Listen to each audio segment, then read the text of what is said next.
Okay, so our first um, worksheet that we're going to use for preparing for our daily lectures, it's called a daily plan worksheet.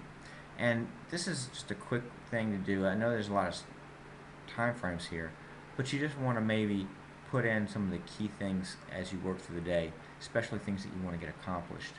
Um, and you might include, if you have a work schedule or a meeting with someone or even a social event, you could jot that in real quick, and this makes sure you don't forget anything, and also make sure that you don't miss on a study opportunity.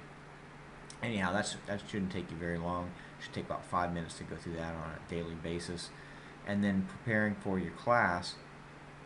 Here's just the course information, and it says to get to class about 20 minutes early. Now that doesn't have to be exactly 20 minutes, even if it's 5 minutes.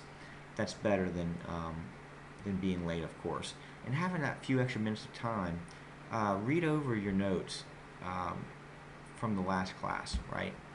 Um, just kind of get yourself back, remind yourself, I guess is the best way of putting it, of what was being discussed, and just remind yourself of the kinds of things that the instructor was doing, so that when they start the lecture again, um, you're ready to go.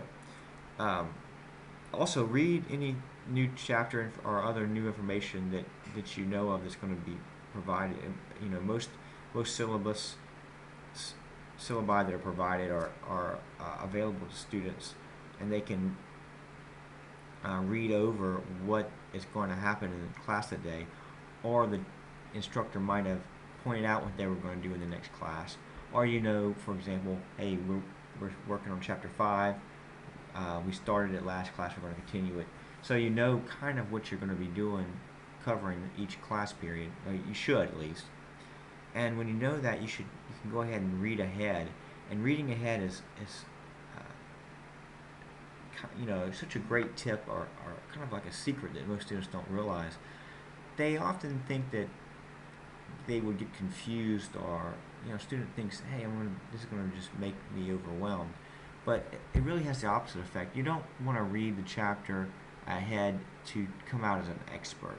You just want to get an idea of what's going on, what the general idea of the chapter is, and maybe review some of the definitions and a couple of key items that would be covered. And that way, you're not hearing information for the first time in class, and that really helps you go to the next level in the lecture. Instead of level 1 of complete novice, you're going to the next, maybe level 2 of understanding, because you've already brushed up on a little bit in a preliminary reading. Really consider doing that. Strongly advise that kind of stuff. So this kind of reminds you to do that.